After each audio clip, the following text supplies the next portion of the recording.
আপনারা সবাই যারা উপস্থিত আছেন লক্ষ্য করছেন, পার্টিকুলার ঠিক এই অংশটা দিয়ে যাওয়ার সময় খুব জোরে জোরে হর্ন বাজানো হচ্ছে। এভাবে বাঙালিকে রুখে দেওয়া যাবে না, এইভাবে বাঙালিকে পেছন দিকে হেঁটে দেওয়া যাবে না। বাংলার মাটি বাঙালির ঘাঁটি, বাংলা বাঙালির মাটি বাঙালিরই থাকবে। হবে না, পারবেন না, অনেক লড়াই করুন। পরিযায়ী শ্রমিকদের উপর যেভাবে অত্যাচার শুরু হয়েছে, আজকেও সম্ভবত মহারাষ্ট্র দেখলাম, সেখান থেকে একটা ডেড বডি পাওয়া গেল, সেও একজন পরিযায়ী শ্রমিক। প্রতি মুহূর্তে যেভাবে পরিযায়ী শ্রমিকদের উপর অত্যাচার বাংলার বাইরে হচ্ছে, তাদেরকে একটু সতর্কীকরণ বার্তা দিচ্ছি বাংলা পক্ষের তরফ থেকে। এইখানকার বাঙালি যদি আপনাদের জাতিদের, আপনাদের যারা আমাদের এখানে আছেন, সেই অত্যাচার যদি আমরা শুরু করি, সামাল দিতে পারবেন? পারবেন না। কিন্তু বাংলা পক্ষ আইন হাতে তুলে নেয় না। বাংলা পক্ষ যেটা করে, সে তার নিয়ম মেনে, আইন মেনে করে।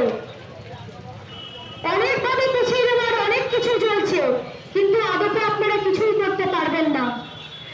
প্রতি মুহূর্তে আজকে বাংলার মাটিতে দাঁড়িয়ে শিয়ালদায় যে ছেলেগুলো, হোস্টেলে থাকা ছেলেগুলো, তাদের অপরাধ কি ছিল? তারা বাংলায় কথা বলছিল। ইভেন এটা অবিশ্বাসযোগ্য নয়, আমি আজকে যখন টোটোয় আসছি, এখানে কাজ চলছিল, টোটোকে একটু ঘুরিয়ে দেওয়া হলো। আমার টোটোর ড্রাইভার বলছে, अरे सामने क्या हो रहा है, ये सब अली वली पते हैं और हमको इधर में अटक जाते हैं।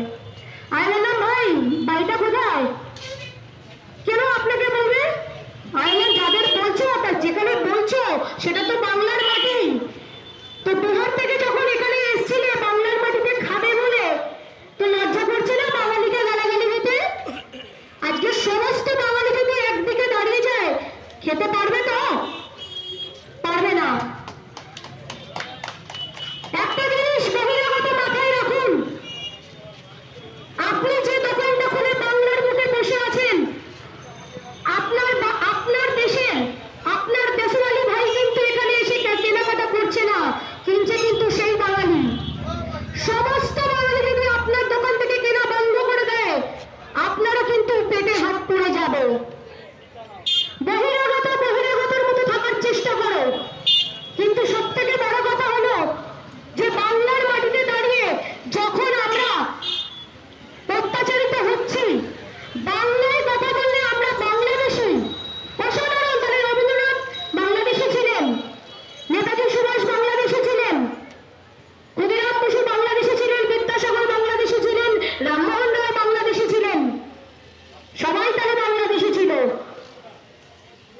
কি সুন্দর কথা, বাংলায় নাকি কোনো ভাষাই নেই, যেটা আমার আগের একজন ছাত্রপক্ষ এবং তথা হাওড়া জেলা সদস্য ঋদ্ধি বলে গেল। বুকে হাত দিয়ে প্রশ্ন করবেন, যে সঙ্গীতটা আপনারা গান, সেটা কিন্তু সেই রবি ঠাকুরের লেখা। অজস্র চারিদিক থেকে যেভাবে অত্যাচার প্রতি মুহূর্তে শুরু হয়েছে, এবং সব থেকে বেশি আজকে প্রতিটা মুহূর্তে, প্রত্যেকটা সময় বাইরে, বাড়ির বাইরে পা রাখলে অদ্ভুতভাবে আতঙ্কিত হয়ে যেতে হচ্ছে, যেন যে বাংলা বললে সে বাংলাদেশি, সে রোহিঙ্গা।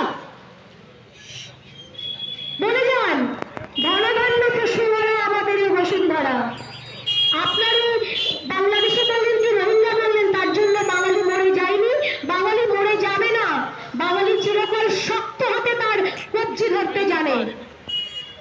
আজকে বাংলা যখন দাঁড়িয়েছে, বাঙালি যখন একত্রিত হতে শুরু করে দিয়েছে, খুব সাবধান। হ্যাঁ, পাশাপাশি কথাটাও ঠিক, আজকে আপনারা ভয় পেয়েছেন, বহিরাগত ভয় পেয়েছ, সেই জন্য বাঙালির উপর অত্যাচার করছো।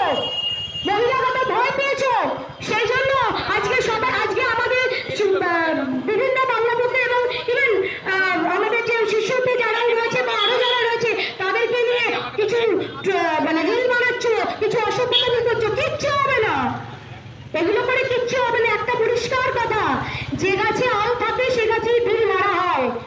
বাংলা পক্ষে আম আছে, তাই তোমরা ঢিল মারছো, ভয় পাচ্ছ।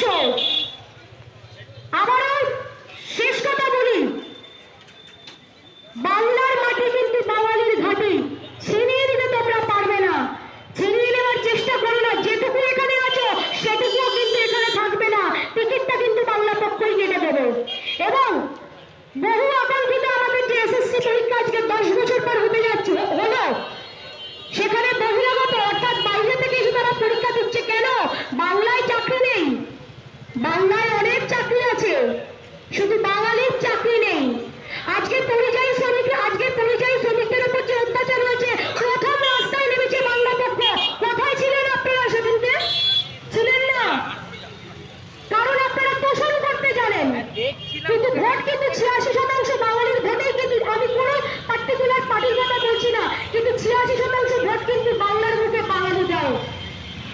সবার